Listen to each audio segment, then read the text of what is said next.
오늘도 본문 말씀을 중심으로 오늘은 자기의 일과 예수의 일 이런 제목으로 좀 말씀을 나누려고 합니다. 오늘 갑자기 눈이 많이 왔어요. 조금 오다 그칠 줄 알았는데 굉장히 많이 왔습니다. 어떻게 사고 소식이 혹시 있나요? 우리 성도님들 가운데? 다른 소식은 없고요. 감사합니다. 아마 도로 사정이 굉장히 안 좋은 것 같아요. 여기저기 접촉사고도 많이 일어났고 그랬습니다. 그래서 그런지 오늘 좀 빈자리가 좀 많은 것 같아요. 이럴 때 우리 주님 오셔야 되는데. 그래요. 오늘도 말씀 가운데 은혜 받는 시간 되시기를 바랍니다. 한 가지 제가 좀 묻겠습니다. 질문하지요. 제 설교가 답니까? 씁니까? 달고 맛 좋은 말씀이라고 저는 전하려고 하지만 사실 제가 생각해도 제 설교를 이렇게 보면 단 것만은 아니야. 써요. 말씀을 곱게 먹으면 써요. 그런데 죄송하지만 예수님의 말씀은 단 말씀이 많았을까요? 쓴 말씀이 많았을까요? 왜냐하면 그 대상이 유대인들이었기 때문이에요. 유대인들이었기 때문입니다. 마태복음 우리가 산상수훈이라고 나중에 강의를 또 하겠지만 산상수훈이라는 보석 중의 보석, 예수님의 보석 중의 보석인 설교라는 그 산상수훈은 다 뭐 하는 거냐면 십계명을 재해석해 주는 거였어요. 그러니까 유대인들은 십계명을 딱 붙들고 살았는데 그거 너희 틀렸다. 그것도 아니다. 자꾸 이렇게 말씀하시니까 사실 그 말씀이 유대인들 입장에서는, 특별히 종교 지도자들의 입장에서는 그 말씀이 달았을까요? 썼을까요? 너무 쓴 거예요. 그래서 아주 그냥 같이 읽기도 싫을 정도로 너무 썼던 거예요. 그래서 어디까지 가냐면 그들은 예수님을 십자가에 못 박아 죽이는 데까지 갑니다. 그런데 그 쓴 말씀이 오늘날 우리에게 생명을 주는 말씀이 된 줄로 믿으시기 바랍니다. 좀 말씀이 쓰게 들리면 오늘 나에게 주시는 말씀이 좀 쓴갑다 이렇게 받으시면 영적인 큰 유익이 될 줄로 믿습니다. 자, 오늘은요 본문 말씀을 중심으로 자기의 일과 예수의 일 이런 제목으로 일에 관해서 조금 얘기를 하려고 합니다. 여러분 회사에도 보면은요 보통 네 부류의 사람들이 있습니다. 회사에서 이렇게 직원들을 이렇게 보면 아마 오너들은 좀 공감하실 거예요. 실상 직원들은 공감을 못하는데 그러니까 일을 시키는 입장, 오너들의 입장에서는 조금 공감합니다. 직장에 가보면 네 부류가 있어요. 여러분도 내가 어떤 부류에 속하는지 한번 보세요. 첫 번째는 시키지 않아도 척척 알아서 하는 사람. 일 머리를 안다고 하죠. 하나하나 알려주지 않아도 사실 하나만 알려줘도 2개, 3개, 10개까지 쫙 하는 사람들이 있어요. 이 사람은 베스트. 월급을 얼마를 줘도 사장이 아깝지가 않아. 왜요? 이 사람한테 파트를 딱 맡기면 걱정할 게 있어요? 없어요? 없어요. 이것만 하세요. 이렇게 딱 얘기만 해도 벌써 우리는 보통 일머리를 안다고 하죠. 척 보면 무슨 일을 해야 될지를 아는 거예요. 눈에 딱 들어오는 거예요. 뭐를 먼저 하고 뭐를 나중에 해야 될지, 어떤 일에 조금 더 집중을 해야 될지가 눈에 딱 들어와요. 이런 사람은 베스트. 시키지 않아도 척척 알아서 하는 사람. 자, 두 번째 부류는 시키는 일만 하는 사람. 어때요? 괜찮아요. 왜요? 이분에게는 일만 잘 딱 전달해 주면은요, 정말 유용하게 일하는 사람이에요. 그러니까 자신에게 일을 잘 맡겨주면 그 사람이 할 수 있을 만큼 그 사람의 역량만큼 일을 잘 맡겨주면 과장님 이거 이번 주까지 하세요. 그럼 그 사람은 어떻게 해요? 그거 해냅니다. 그러니까 굉장히 이 사람도 회사에 유익한 사람이에요. 자, 세 번째, 시키는 일도 안 하는 사람. 그냥 와서 자리만 차지하고 월급만 받아가는 직원들 있죠. 시키는 일도 안 해. 곧 그 말은 뭐예요? 이 사람이 게을러. 천성적으로 일하는데 좀 미적거리고 사장님이 이거 오늘까지 해놔라 그래도 예. 미적먹는 사람. 어때요? 사장님들이 좋아할까요? 아니겠죠. 네 번째 사람. 시키는 일은 안 하고 시키지 않은 일만 하는 사람. 이 네 부류의 사람 중에서 어떤 사람이 제일 힘든 사람일까요? 사실은 네 번째 사람이에요. 시키는 일은 하지 않고 시키지 않은 일만 하는 사람. 왜 그런가 봤더니 이 사람은 뭔가 열정이 있어요. 열심히 합니다. 열심히 하는데 회사를 위한 일이에요? 자기 일이에요? 자기의 일이라는 거예요. 그저 자기의 유익과 자기의 관심이 많은 곳, 가는 곳, 자기 생각대로, 자기 판단대로, 자기 하고 싶은 대로 하는 사람, 이런 사람은 사실 회사를 돕는 사람이 아니라 도리어 회사에서 사고 치는 사람이라는 거예요. 일을 해결하는 사람이 아니라 일만 만드는 사람이라는 거죠. 하나님 나라에서도 마찬가지랍니다. 바로 이런 사람이 공동체를 제일 힘들게 하는 사람이고 하나님 나라에 거치는 장애거리가 되고 마는 거예요. 그리고는 훗날 그런 분들이 꼭 얘기합니다. 내가 사랑하는 마음을 왜 몰라주냐고. 내가 얼마나 열심히 했는지 왜 당신 몰라주냐고.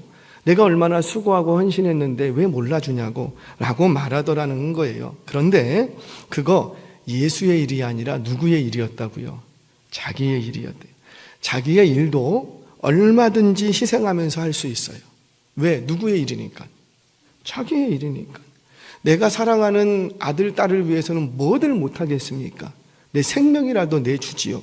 그처럼 자기의 일에 얼마든지 자기의 일이기 때문에 희생도 할 수 있고 힘들어도 참고 인내도 할 수 있습니다. 왜? 그것이 자기가 좋아하는 일이기 때문이에요. 자기 만족으로 일하기 때문이죠. 그래서 때때로 자기 만족이 있기 때문에 때때로는 목숨 걸고 그 일을 합니다. 그래서 힘든 거예요. 차라리 아무 일도 하지 않으면 괜찮아요. 왜요? 일을 맡기지 않을 것이기 때문에 최소한 거치는 장애거리가 되지는 않는다라는 거예요. 그런데 열정도 있고 열심도 있는데 교회를 사랑한다고 하는데 하나님께 충성하고 싶다고 하는데 결국 자기가 하고 싶은 일, 그 분야에만 자기 일에만 충성하더라는 거예요. 그러면 그는 교회 안에서 열심히 충성했지만 결국 하나님 앞에서는 서지 못하는 인생이 되고 맙니다. 그 충성과 헌신이 하나님과 상관이 있다 없다? 없다. 예수님 말씀하시죠. 내가 너를 안다 모른다? 모른다. 우리가 언제 예수님을 위해서 안 했습니까? 나는 이것도 하고 저것도 하고 이것도 했습니다. 내가 언제 주를 위해서 일을 안 했습니까? 그때 주님 말씀하시죠. 나를 위해서 너는 한 적이 없다. 나는 너를 모른다. 바울이 말하는 것처럼 교회 안에 머물러 있었지만 가장 불쌍한 인생이 되고 만다라는 거예요. 여러분, 충성이 뭐예요? 우리 주님은 하나님 나라에 충성된 일꾼을 찾습니다. 아멘이세요? 충성이 뭐예요?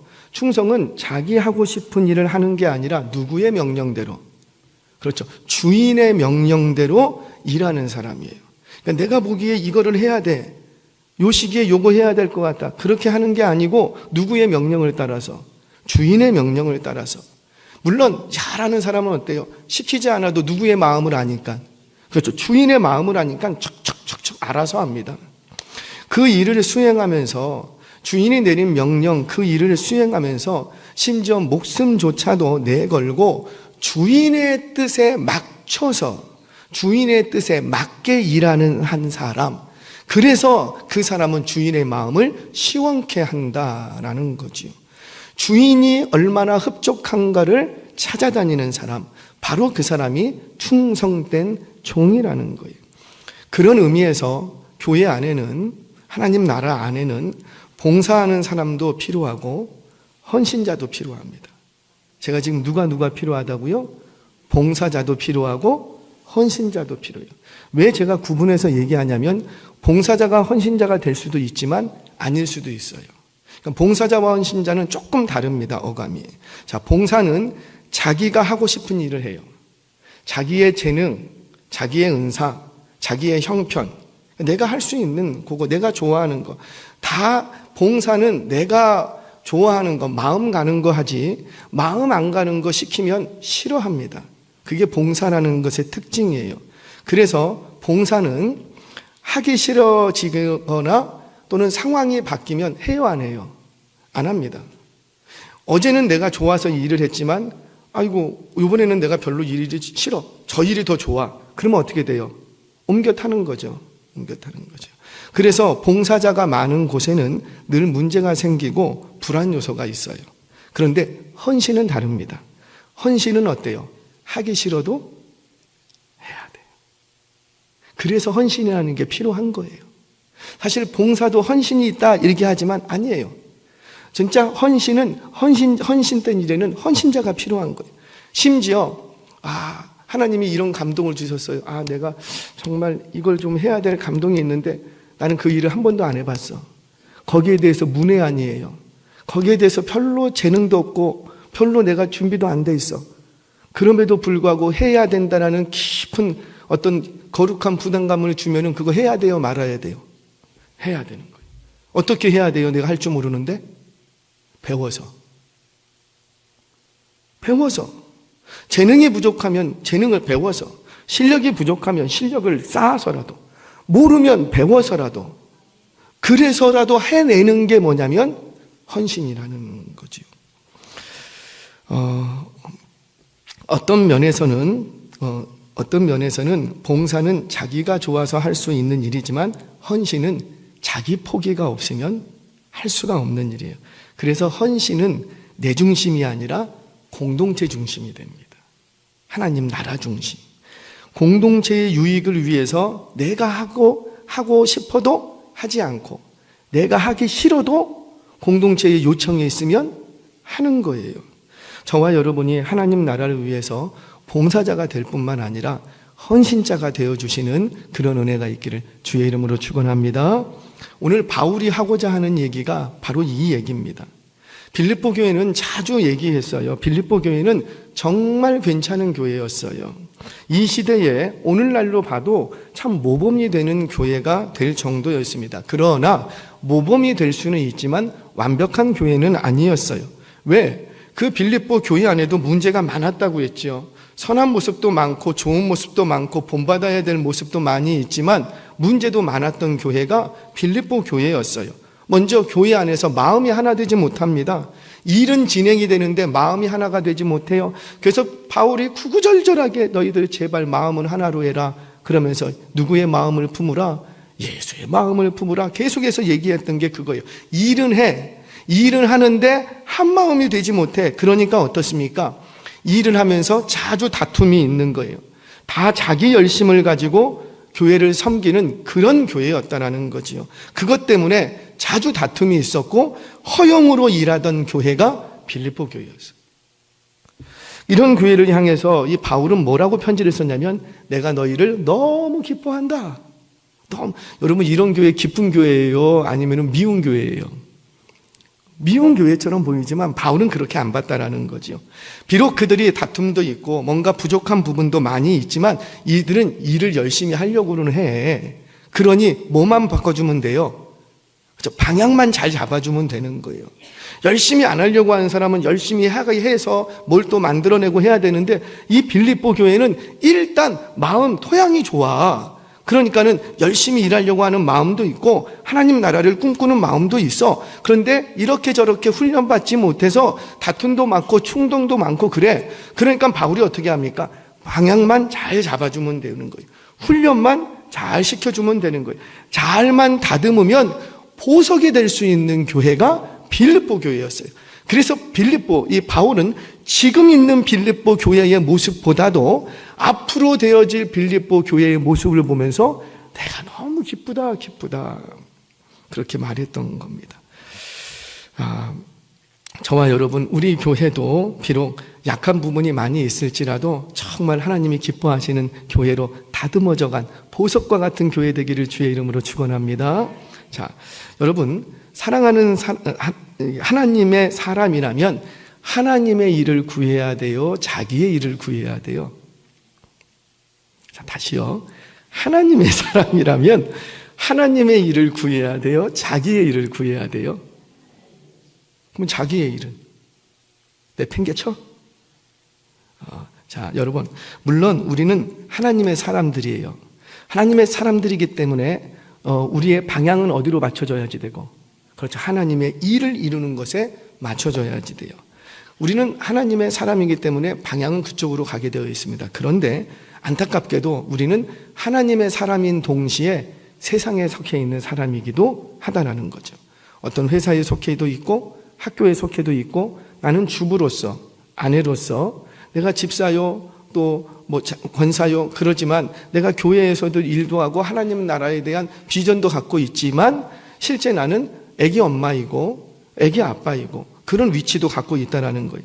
그래서 평소에는 어디에 일에 잘 감당해야 되냐면, 자, 일반 보편적으로 어떤 일에 잘 감당해야 되고, 그렇죠. 자기에게 세상적으로 맡겨진 일, 자기의 일을 잘 감당해야 되는 거예요. 그래서 하나님께서도 뭐라고 말씀하시냐면, 지난 6일 동안은 너희들 힘써 네 일 해라. 근데 주일은 안식일이니 이날은 너희의 일을 어디에다 쏟아부어라. 그렇죠. 하나님의 일에 좀 쏟아부어라. 그렇게 말씀하시지 않습니까? 이처럼 우리는 세상에도 속해 있는데, 세상에서 나의 맡겨진 일이 큰 그림 안에서는 하나님이 또 맡겨주신 일도 된다는 거죠. 그러니까 하나님이 나에게 맡겨주신 일은 교회의 일뿐만이 아니라 무슨 일도 있고, 그렇죠. 가정의 일, 직장의 일, 학교의 일도 있다라는 거예요. 그래서 건강한 그리스도인들은 피곤합니다. 여러분들도 피곤해요? 안 피곤해요? 피곤해요. 하지만 뭘 한들 안 피곤하겠어요. 하지만 우리 그리스도인들은 세상 사람들보다 2배나 피곤해요. 왜요? 지금 이 시간에도 이 비 오는, 눈 오는 날, 이 미끄러운, 얼마나 이거 힘들게 와요. 그러면 집에 가고 싶어요? 교회 오고 싶어요? 여러분들은 교회 오고 싶잖아요.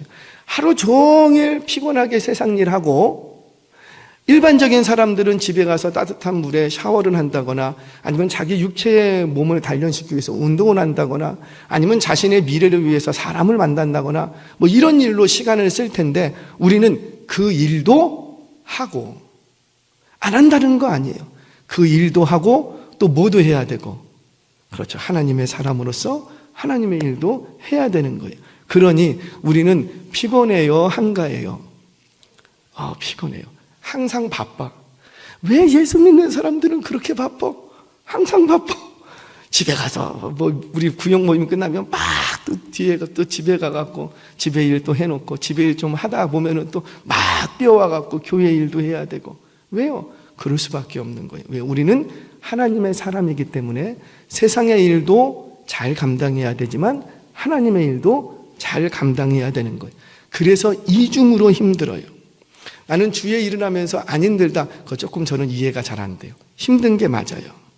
그런데 문제는 뭐냐면, 이 세상의 일과 하나님의 일이 충돌을 일으킬 때가 있어요.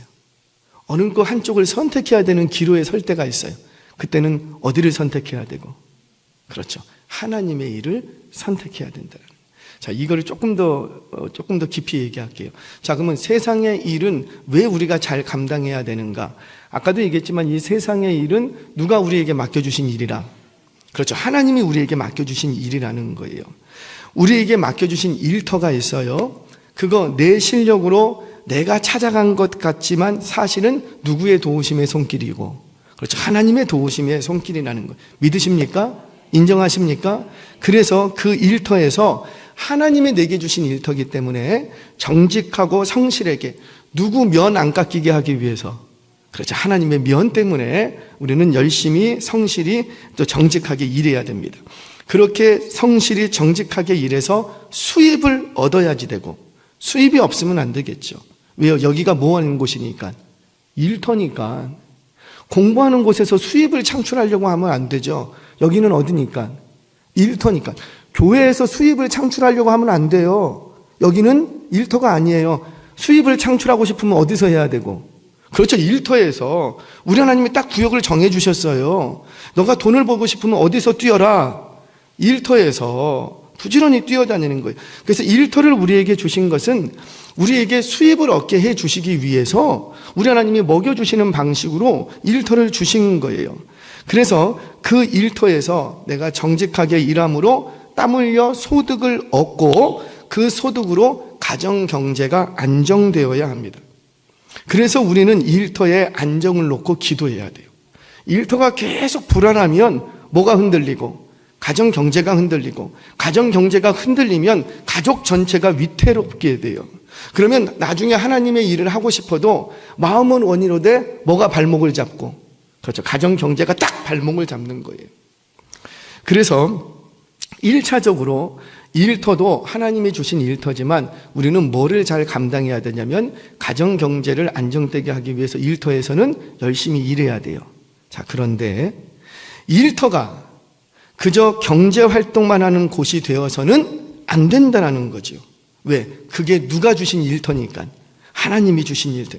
바로 그곳에서 우리는 어떤 일도 해야 되냐면 예수의 일도 여기서 해야 되는 거예요.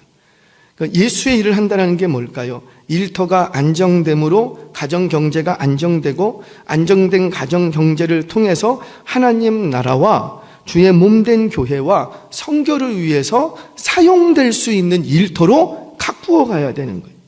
그러면 이거는 내가 일터를 해서 일하지만 이건 누구의 일이 되고? 그렇죠. 예수의 일이 되는 거예요. 예수의 일. 그런데 우리는 많은 경우에 하나님의 일을 위해서 내가 무엇을 할 것인가를 생각하지 못하고 이 일터에서 하나님이 나에게 어떻게 해주실 것인가에 대해서만 관심이 많아요. 자, 다시 우리는 신앙을 갖고 있으면서 많은 경우에 하나님의 내가 이것을 통해서 하나님께 어떻게 해야 될 것인가를 생각지 못하고 하나님이 이것을 통해서 나에게 뭘 주실 수 있을까를 생각하다는 거예요. 그러다 보니 어떻게 됩니까? 우리는 하나님의 일보다 요 일에 집착을 하는 거예요. 요 일에. 자동차가 한 대가 생겼어요. 9인승, 요즘 9인승 좋은 차가 뭐죠? 모르겠어요. 뭐가 있을까? 하여튼간 그거 좋은 차가 딱 생겼어요. 그러면 우리는 이 차를 딱 보고 어떤 사람은 야, 이 차를 끌고 어디로 가서 캠핑을 갈까? 이렇게 생각하는 사람도 있지만 이 차를 보고 어떻게 해야지 내가 우리 주일 학생들을 태워올 수 있을까? 할렐루야. 뭐예요? 똑같은 차를 보고도 똑같은 차지만 이게 여행 캠핑용으로 쓰이면 누구의 일? 자기의 일을 위해서 쓰이는 거고 이 차가 주일이면 주일 학생들을 픽업하는 차로 꼭 그렇게 하라는 소리 같죠? 차로 쓰임 받으면 이건 누구의 일이 되고? 그렇죠. 예수의 일이 되고. 사랑하는 여러분, 저와 여러분들 같은 상황 속에서 똑같은 일을 하더라도 예수의 일을 꿈꾸시기를 바랍니다. 근데 많은 경우에 우리는 하나님이 뭘 하나 주셔도 내가 하나님께 무엇을 할 것인가를 생각하기보다 하나님이 나에게 무엇을 해줄까를 자꾸 생각을 한다는 거예요. 근데 이런 사람들은요, 영적으로 보면 어린아이와 같은 사람이에요. 자, 어릴 때는 누구밖에 몰라요? 자기밖에 몰라요. 그게 이상한 게 아니에요. 잘못된 게 아니잖아요. 아기가 막 2살짜리, 3살짜리가 어머니 막 그러고 다니면은 그것도 이상해요. 2살, 3살, 4살, 5살 아이들은 누구만 생각하는 게 정상이에요? 자기만 생각하는 거예요. 분명히 이 아이는 자기만 생각하지만 엄마와 아빠를 사랑하고 의지합니다. 그렇죠? 엄마 아빠를 사랑하고 의지하지만 엄마 아빠의 바람이나 소망보다는 누구의 만족? 자기의 만족과 자기의 기쁨이 우선되는 시기예요. 그래서 어린아이 시기 이렇게 얘기합니다. 그러다가 이 어린아이가 장성하면 누구의 마음을 헤아리고, 그렇죠, 부모의 마음을 헤아리기 시작하는 거예요. 그러면 그때부터는 자기의 만족과 유익이 아니라 부모의 뜻이 뭘까 조금 염두하기 시작을 합니다. 그러다가 자기의 만족과 유익 속에 부모님의 뜻을 고려하기 시작하는 거예요. 그러다가 자기의 만족과 부모님의 뜻이 딱 충돌이 일으키면 그때부터 장성한 사람은 어떻게 하고? 어려워요. 자, 아기 때는 자기의 만족과 부모의 뜻이 딱 충돌되면 누구의 뜻을 쫓았고? 자기의 뜻. 근데 장성하면 그냥 평소 때는 자기 만족과 유익을 위해 살다가도 자기의 만족과 부모님의 뜻이 딱 충돌이 되면 누구의 뜻을 쫓고? 그렇죠. 부모님의 뜻을 쫓아주는 거죠. 그게 효자 아니에요? 그게 어른 아니에요? 그게 바로 성숙이라는 겁니다. 사랑하는 여러분, 저와 여러분도 나의 만족과 유익이 아니라 자기의 일이 아니라 예수의 일을 감당할 수 있는 성숙한 성도 되시기를 주의 이름으로 축원합니다. 자, 그러면 이제 다 됐어요. 도대체 예수의 일이 뭔가? 예수의 일이 오늘 본문 속에서 두 가지를 나누려고 합니다. 첫 번째, 우리 21절, 22절 말씀 같이 한번 보겠습니다. 시작. 그들이 다 자기 일을 구하고 그리스도 예수의 일을 구하지 아니하되 디모데의 연단을 너희가 안 하니 자식의 아버지에게 함같이 나와 함께 복음을 위하여 수고하였느니라. 아멘. 예수의 일이 뭔가? 자, 먼저는 복음을 위하여 고난당하는 일. 그게 누구의 일이다? 예수의 일이다. 한마디로 손해보는 일. 여기에 뭐라고 하냐면 그들이 다 자기의 일을 구하고, 여기서의 그들이 누굴까요? 디모데를 제외한 바울을 따랐던, 바울 곁에 있었던 많은 사람들이 있습니다. 그 사람들을 지금 일컫는 거예요. 자, 여러분, 디모데는 어떤 인물입니까? 디모데는 하나님의 명예라는 뜻을 가지고 있습니다. 하나님의 명예. 디모데는 아시는 대로 루스드라 출신으로 헬라인 아버지와 유대인 어머니 사이에서 출생을 하게 됩니다. 바울이 1차 전도 여행을 떠나면서 루스드라에 들렸게 되지요. 그때 이 디모데를 만나게 되고 그곳에서 개종하게 됩니다.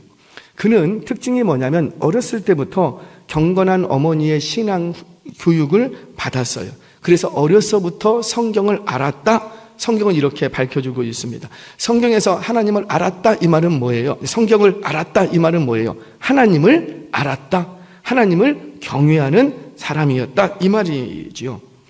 그는 1차 전도 여행 중에 바울을 만나서 회심하게 되고, 그러니까 좀 개종하게 됩니다. 개종을 하게 되고 2차 전도 여행에 바울의 측근으로 수행자로 함께하게 됩니다. 그리고는 빌립보 교회의 개척 멤버가 돼요.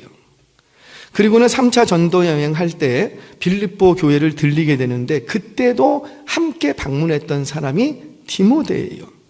지금도 또 디모데를 또 보냅니다. 그러니까 디모데는 빌립보 교회와 최소한 두세 차례 이상의 아주 긴밀한 어떤 교제가 있었던 사람이 누구냐면 디모데예요.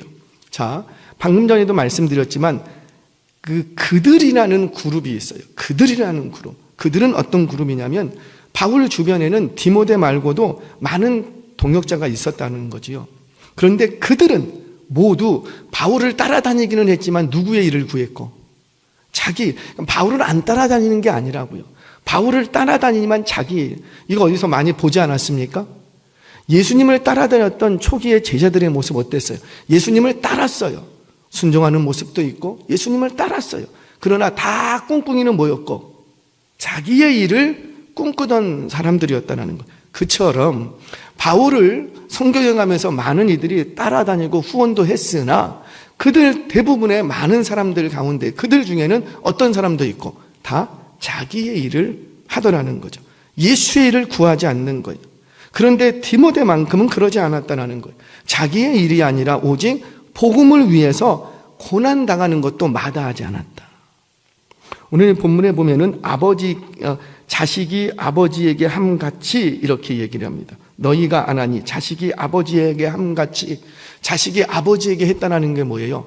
절대적으로 순종하고 아버지에게 자신의 목숨을 내어 맡겼다 이 뜻이에요. 그와 같은 사람이 청년이 디모데였습니다. 복음을 전하는 일을 위해서라면 그 어떤 희생과 손해도 감수할 줄 아는 청년이 디모데였다라는 거예요. 그래서 나는 너희에게 누구를 보내겠다? 디모데를 보내겠다 이렇게 얘기합니다. 자, 상황을 조금만 더 설명할게요. 자, 바울은 로마 교회에 갇혀 있어요. 지금 현재. 우리는 여기서 풀려난다는 걸 알지만 바울이나 다른 사람들은 알아요, 몰라요? 몰라요. 가택연금이 몇 개월 된 게 아니고 한 몇 개월 있을 때는 금방 풀려나겠지. 이번에 계절 지날 때는 이번 계절만 지나면 풀려나겠지. 1년만 지나면 풀려내겠지.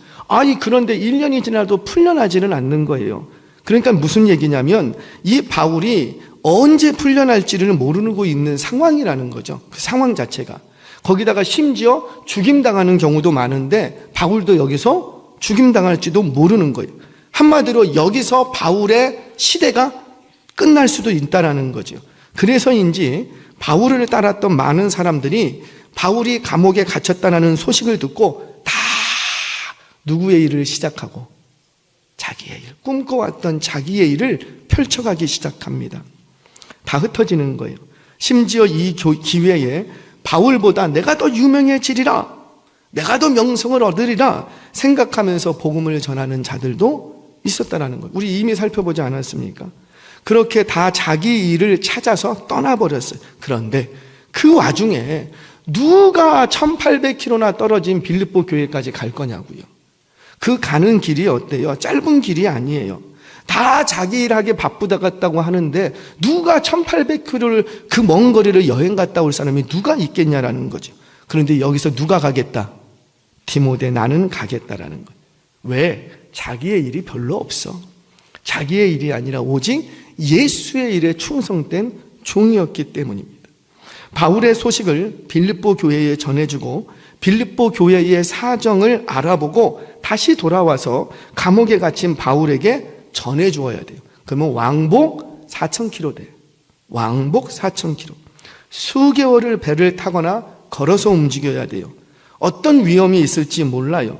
나중에 지금 뒤에서 살펴보겠지만 에바브로 디도 같은 경우는 그 먼 길 여행하다가 병들어 죽을 뻔했다고요. 그 위험한 거리를 누가 가겠냐고요. 그런데 누가 가더라? 디모데. 왜? 디모데는 예수의 일에 충성된 청년이었기 때문입니다. 또 볼까요? 에바브로 디도를 여기서 함께 보냅니다. 에바브로 디도는 빌립보 교회의 지도자였어요. 잘 가르치는 자였어요. 아마도 개척할 때 세워진 종이지 않을까 생각이 됩니다. 그런데 바울의 사역비를 보충하기 위해서 빌립보 교회에서 헌금을 모았는데 이 헌금을 믿을 만한 사람 손에 붙여야 되는 거예요. 지금처럼 통장으로 쏴주는 게 아니잖아요. 누군가가 돈을 들고 움직여야지 돼요. 근데 움직이다가 땀만 먹으면은 중간에서 이제 없어지는 거고, 또는 가는 중에 강도를 만날 위험도 있고, 그러니까 내가 돈이 있다는 것은 내 생명을 담보로 움직여야 되는 상황이에요. 그러니까 믿을 만한 사람한테 보내야 되는데 이렇게 보니까 누가 제일 믿을 만하고? 에바브로 디도. 빌립보 교회에 정말 충성된 종이고 지도자지만 이 일도 귀해. 그러니까 당신이 좀 책임자로 다녀오세요 하고 보냈던 거예요. 그런데 도착해 보니 건강이 좋지가 않아. 심지어 죽을 병에 걸린 거예요. 감사하게도 하나님께서 에바브로 디도를 살려주십니다. 여러분, 질문할게요. 그가 왜 그 먼 거리를, 그 목숨을 내걸면서까지 그 먼 길을 여행했을까요? 왜 그랬을까요? 그는 뭐에 헌신된 종이었기 때문에. 그렇죠. 예수의 일. 즉 바울이 전하는 복음을 위해서 그렇게 했다는 거죠. 사랑하는 여러분, 복음을 전하는 일에 함께하는 것이 예수의 이름을 믿으시기를 바랍니다. 뭐 하는 일에 함께하는 것이다? 복음을 전하는 일에 함께하는 것. 그것이 곧 예수의 일이에요. 예수의 일이에요. 저와 여러분이 복음을 전하는 일에 함께하는 주의 사람들 되시기를 주의 이름으로 축원합니다. 첫 번째, 예수의 일은 복음을 전하는 일에 함께하는 것이다. 자, 두 번째, 이건 짧아요. 주의 교회를 생각하는 일이에요. 뭘 생각한다고요? 주의 교회. 교회를 생각할 줄 안다라는 거죠. 우리는 예수의 일을 하면은 자꾸 다른 것을 생각하기 쉬운데 다른 것도 다 맞아요. 다 맞겠지만 놓치지 말아야 될 게 교회를 생각하는 것이 곧 뭘 생각하는 것이다? 예수의 일이라는 거예요. 자, 우리 25절 말씀 한번 보겠습니다. 25절 시작. 그러나 에바브로 디도를 너희에게 보내는 것이 필요한 줄로 생각하노니 그는 나의 형제요 함께 수고하고 함께 궁사된 자요 너희 사자로 내가 쓸 것을 돕는 자라. 아멘. 자, 에바브로 디도도 역시 복음을 전하는 일에 동참했던 헌신된 종이었습니다. 그런데 이런 헌신된 종, 예수의 일을 감당하는 사람들의 특징 하나가 기록이 되는데 바로 이거예요. 26절 말씀 같이 한번 읽겠습니다. 시작. 그가 너희 무리를 간절히 사모하고 자기가 병든 것을 너희가 들은 줄을 알고 심히 걱정한지라. 자, 다시요. 지금 걱정하는데 누구 걱정하고 있어요? 자기 걱정이에요. 교회 걱정이에요. 교회. 너희 무리를 간절히 사모하고 자기가 병든 것을 오메오메 나 죽겠어요. 이게 아니라 자기가 병든 것을 너희들이 알고 너희들이 근심할 것을 누가 걱정하고 있어요? 병든 자기가. 이게 지금 죽을 병이라고요. 여기서 죽는다고. 이순신도 아닌 것이 나의 죽음을 알리지만 지금 뭡니까? 이게 예수의 일을 감당하는 사람들의 특징이라는 거죠. 자기의 일을 감당하는 사람들은 교회를 생각 안 해요. 공동체가 안중에 없어요. 누구만 칭찬받고 누구만 높임받고 누구만 배부르면 돼요. 나만 만족되면 되는 거예요. 그래서 주의 일을 한다고 하면서도 자기의 일이 돼버리고 마는 거예요. 그런데 예수의 일을 감당한 사람들은 반드시 두 가지 특징이 있다는 거예요. 하나는 복음에 전하는 일에 헌신됐다. 어떻게 하면, 요거 가지고 보기만 하면 이거 어떻게 하면 복음을 전할까? 뭐가 딱 들어오면 요거 가지고 어떻게 복음을 전할까? 이게 딱 생기면 이걸 누구한테 보내거나 누구를 파송해야 될까? 자꾸 이런 거를 생각하는 사람. 그러면서도 또 한 가지 특징이 뭐냐면 다 누구 걱정을 하고? 교회. 나 때문에 교회가 힘들어지지 않을까? 나 때문에 교회가 아파하지는 않을까? 오늘도 이 에바브로디도가 그런 마음을 가지고 함께 했다는 겁니다. 자기가 죽을 병에 걸렸음에도 불구하고 자기의 안위보다는 교회 공동체를 더 걱정하더라는 거예요. 왜 그런가? 이거는 인간적인 정 때문이 아니에요. 교회가 든든히 서야 복음이 왕성하게 일어나기 때문입니다. 뭐가 든든히 서야? 우리가 자꾸 교회에 헌신하자, 교회로 모이자, 교회를 알리자, 교회를 통해서 일하자, 자꾸 이렇게 하는 이유가 뭐냐면 교회가 든든히 서야. 우리가 왜 자꾸 부흥을 얘기하느냐? 저 이거 없으면 부흥 필요 없어요. 아무 의미 없어요. 아무 의미 없어요. 세계의 많은 교회들이 부흥을 다 경험하고 지금 많은 교회들이 다 이상한 쪽으로 올라갔어요. 만약에 이거 없는 부흥은 아무 의미 없습니다. 정말 의미 없어요. 교회의 부흥이 의미를 가지려면 복음이 왕성하게 일어나는 데 쓰임받아야 되는 거예요. 저는 우리 교회가 그런 교회 되기를 바랍니다. 그래서 주님, 한 번만 더 이 시대에 1907년에 있었던 부흥을 다시 한 번만 부어주세요. 딱 한 번만 더. 왜? 내 평생에 뭐 2번씩이나 보겠어요. 한 번 보면 되지. 근데 그 한 번만으로도 교회가 복음을 전하는 일에 왕성하게 일어날 수 있더라는 거예요. 그래서 교회가 든든히 서야 복음이 왕성하게 일어나기 때문에 에바브로디도는 항상, 바울도 마찬가지고 항상 뭘 생각했냐면 교회 공동체를 생각했어요. 자, 이야기 초반에 얘기했죠. 헌신자와 봉사자에 관한 얘기를 했어요. 그 헌신자는 교회를 생각할 줄 알아요. 내가 하고 싶어도 교회를 위해서 안 하기도 하고, 내가 하기 싫지만 할 줄 모르지만 교회가 요청이 된다면 해야 되는 거고, 이게 헌신자예요. 그러니까 자꾸 이 사람은, 헌신자는 그의 방향과 관점이 어디로 되어 있고, 교회가 든든히 설 수 있는가? 거기에 관심이 있다는 거예요. 여러분, 이게 왜 이렇게 중요하냐면, 교회는, 공동체라는 곳은 군대에 비유하면 주둔 기지와 같아요. 주둔 기지, 야전 기지, 주둔지죠. 전쟁이 나면 사실상 싸우러 가는 건 누가 싸워요? 군인이 가죠. 군인이 총을 들고 가거나 탱크를 몰고 가거나 뭐 미사일을 쏘아 올리거나 비행기를 타고 가거나, 사실 싸우는 건 군인이 싸우는 거예요. 그런데 그 군인을 훈련하는 곳, 군인들이 전쟁을 하고 돌아와서 쉬고 재정비하는 곳, 무기를 보충받고 새로운 명령을 하달받는 곳, 그런 곳이 기지예요. 그런데 기지가 없으면, 주둔지가 없으면 그 군인들은 아무리 뛰어나도 전쟁터를 누비다가 죽고 없어지고 맙니다. 아무리 실력이 좋아도. 그래서 반드시 전쟁을 하면 그 전쟁은 패할 수밖에 없어요. 그래서 전쟁을 할 때는 뭐가 중요하냐면, 해봐.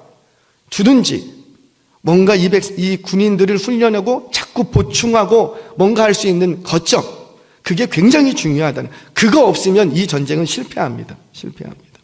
여호수아가 가나안 정복 전쟁을 펼치면서 중요시 여겼던 건 전쟁을 하고 반드시 돌아올 수 있는 길갈이라는 곳이 있었어요.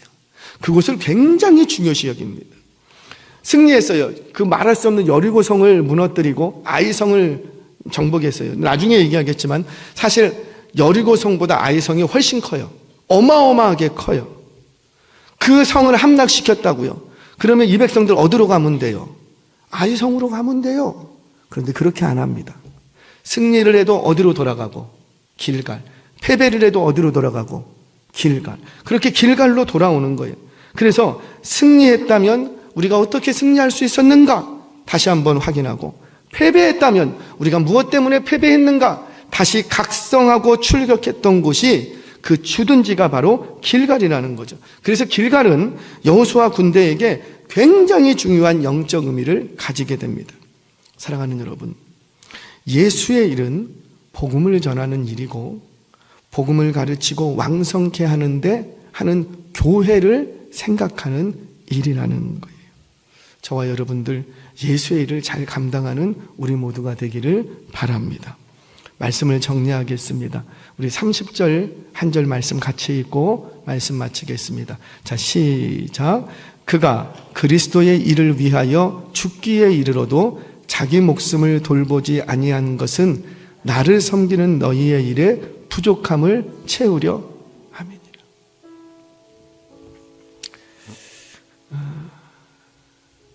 제가 언젠가 한번 말씀드렸어요. 첫 번째 자동차를 샀습니다. 새빵 살면서 결혼하고 첫 번째 자동차를 뭘 살까? 중고차 시장에 가서 이제 카니발, 그때 카니발이었어요. 600만 원 주고 저 기억나요. 적지 않은 돈이었습니다. 600만 원을 60개월 할부인가? 이렇게 끊어서 구입을 했어요. 이윤즉슨 딱 하나였어요.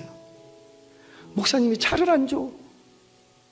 교회에 차가 한 대가 딱 있는데 봉고차 딱 한 대가 있는데 좀 주일학교도 학생들도 좀 태워야지 되고 하겠는데 목사님께서 차를 안 내주셔. 그리고 굳이 우리 목사님은 본인께서 운전하셔갖고 태워갖고 오셔야 되는 거예요. 그러니 설교도 하러 올라가려면 또 얼마나 바쁘고 분주하세요. 그래서 그 키 좀 주세요. 키는 못 주신대요. 그래서 이렇게 했다. 이거 응답이다. 목사님이 키를 안 주면 내가 어떻게 하면 되겠다. 키를 구입하면 되지. 그래서 단칸방에 살고 있으면서도 그렇게 해서 샀어요. 그래서 주일마다 아침에 일찍, 제가 주일학교 부서는 아니었어요. 아침에 일찍, 그때는 이제 주일학교가 9시, 지금도 9시죠. 일찌감치 돌아서 아이들을 태웁니다. 제가 그렇게 했더니 하나님께서 엄청난 복을 주셨겠죠? 아니에요. 그런데 사고가 한 번 있었어요.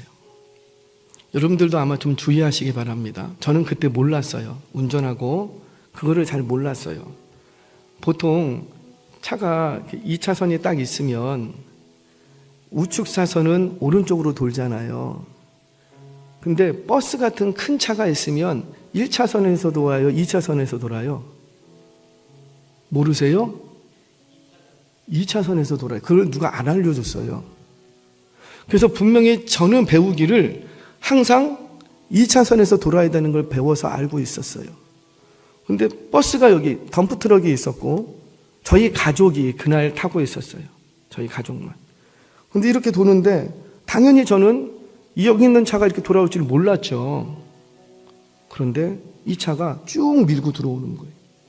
가는데 차가 아작이 나갔어요. 여기서 쫙 밀고 들어오는데 머리 하나 기스 안 난 줄 믿으시기 바랍니다. 그 차는 폐차시켰어요. 아니 차가 이렇게 들어가는데 이렇게 꺾고 쭉 밀고 들어오는 거예요. 저를. 차는 폐차시켰어요. 근데 그 안에 있는 가족 머리털 하나도 상하지 않았습니다. 믿으십니까? 저는 제가 운전 실력이 있어서 운전 실력이 있었으면 그러지 않았겠죠. 그리고 지금도 누차 초보 운전을 하시는 분들이 꼭 말씀드려요. 절대 큰 차 뒤를 따라가지 마십시오. 꼭 얘기해요. 저는 하나님께서 제 생명을 살려주신 줄로 믿습니다. 제가 예수의 일을 감당하려고 하면, 저와 여러분들이 주의 일을 감당하려고 하면, 복음을 전하는 일을 위하여, 복음을 왕성케 하는 교회를 생각하는 일을 한다면 반드시 하나님께서 저와 여러분들의 생명을 보장해 주시고 그렇게 하나님 나라를 위해서 충성된 종으로 사용하여 주실 줄 믿습니다. 이렇게 예수의 일에 충성된 저와 여러분 되시기를 주의 이름으로 축원합니다.